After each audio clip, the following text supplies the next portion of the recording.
And we are now joined by LA Galaxy head coach Greg Vanney. We'll go ahead and start with Damian Calhoun. Hey, Greg. How would you assess the group's performance from first half to second half tonight? Look, I thought most of the night a little disconnected in terms of our positions and specifically kind of in our midfield and where we needed to be and when we needed to be there. I felt like we weren't very dynamic in the front half of the field. So when we were getting forward and getting into forward positions, we weren't really turning kind of advancing possessions into attacks because I felt like it was a little bit stagnant and/or not as dynamic as what we've seen obviously in the past. So just in terms of breaking out the other team and things like that, I just felt like we weren't very dynamic on that side of things. In the build, I think between our midfield and between the guys in the build, I felt like we just weren't positionally where we needed to be when we need to be there and showing up and working off of each other. We just looked a little disjointed, and that means maybe we weren't prepared for where we needed to be with the new additions that were sliding into the group. We looked, like I said, it didn't look like a team that just won the championship. It looked like a team that's fitting some things together still, and that's what it felt like tonight. And yeah, I mean, ultimately, the game turns on a mistake. It was what it was in between the boxes and all that. It was a bit of a, as I said, the guys it was going to be a cat and mouse game because they like to draw you out. They're very good in possession. They're close together. We saw that in Coachella. So organizing the recovery of the ball isn't always so easy because they are in good spots and they move the ball pretty quickly. So there wasn't a ton in it until we made the error. We go down 1-0 and then things start to open up and change a little bit as we start to push forward. Things like that start to happen. So I thought towards the end when we had some urgency in our game, we started to get a little more dynamic. We started to move a little bit more, break lines with our runs, get to the end line. We see some good balls cut back. We started to see again some more things that look like real opportunities, I think, in the latter part of the game. That happened when you brought on Elijah and I think Miguel and Ruben. Any second thought of maybe starting? Those guys probably could have started. Or what was your thought process there in the starting lineup? Maybe it's. I mean, whenever you lose a game, you can always have second thoughts. That's easy, but. Yeah, if it was Elijah's running and his power, it would have been his first MLS game too. It's you're kind of gauging that. With Lucas, a little more, maybe a touch more experienced, but also I think when he came in, it's a whole new setting and surroundings and things like that for him to get used to.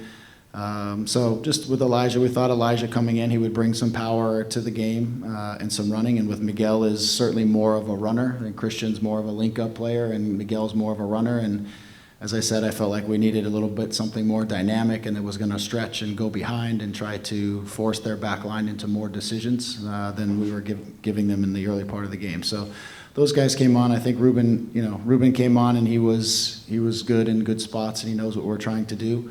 At that time, I just think also for Marco, he hadn't gone past 45 minutes in preseason. We also had to be mindful of how long we're trying to push him in the grand scheme of things. It's still the first game, so. Hey, Greg. Obviously, before the game, the team was out there for to see the trophy come back, the fireworks go off, the banner, and a lot of guys have been talking about there's a target on your back this year that winning the first time is not. It's much more difficult to win the second time, and I'm wondering if this is, I don't want to say a wake-up call, but if this sort of reinforces that people are not going to lie down for you guys, that you have to prove everything all over again. Yeah, I believe that's true. I also believe at the Galaxy, you're always going to probably get everybody's best shot. Everybody likes to beat the Galaxy, and because of the club that it is, that's something you deal with all the time. I think being champion for sure.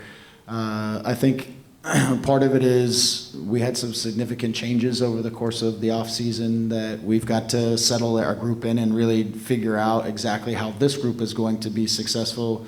At the moment without Gabe, without the guys that we have, which is something we need to adapt to, starting with me and the guys as well, and integrate guys in. Because again, I think it looked a little disjointed and it didn't look like we were ready for what the situation was. And so yeah, we've got to continue to build and prepare and get better with each training session each day and be more ready for the next one than we were tonight. Each guy understanding their positions and the roles a little bit clearer than we were.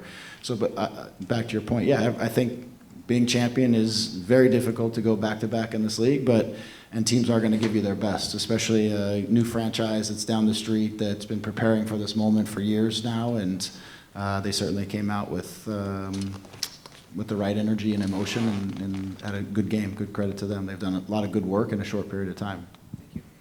Greg, on the first goal with Amiro and Novak, what would you like to see happen there? Is that more of a mistake on Novak's part, or are you looking at Amiro there who slips? Do you not want that ball played in the air where it's at? Well, it's a tough ball to handle. So I think I have to look back and just to kind of see. I didn't feel like Novak was under as much pressure as it looked like he did when he hit the ball. So for Novak to maybe be a little bit calmer, to deliver a pass that's a little more friendly. At the point that it arrived at Amiro, I think it was almost more self-defense than it was, trying to actually do something with it. He was just trying to bring it down. The whole thing just felt a little bit rushed, and it didn't really need to be. And we saw that at times, I felt like, through the course of the game, where there were a lot of what I call for our group uncharacteristically sort of unforced errors through the course of the game. Choices that just didn't sometimes make sense to me. We're hitting long balls when we have easy solutions. That's why I say it looked a little bit, not settled. And that's something that, again, we have to keep taking steps forward there. And then last year, you guys had this unbeaten streak at Dignity Health Sports Park, and that's gone in the first game. What I said in the locker room, Yeah. How does the team feel about that? Is that something that you can do anything about? Do you build off that? Do you use that as a rallying cry? I mean, it's just a fact at this point. And I said to him, this can't happen. Like, this is where we get points. This is where we win. We established that as something that was very important to us and something we did last year. But we don't lose at home. And so is it a rallying cry? It's a wake-up call, I guess, as all of them are. But it's just, we've got to be more prepared and we've got to be better, especially at home. But we've got to be better and we've got to build ourselves into the season. So, as I said, the integration of our group and the understanding of playing at home versus playing on the road, all those things need to be tightened up. Greg, thanks for talking to us. After a pretty good preseason from Diego, he didn't really see a lot of the ball, especially in the second half. Was that by design, trying to get Gabby Peck into the game a little bit? Thank you. I think a lot of it it's positional things that I didn't like about how we were set up. I felt like there was a lot of times where Diego's a little bit on an island on the outside, and he didn't have support around him and somebody that he could play off of and work with.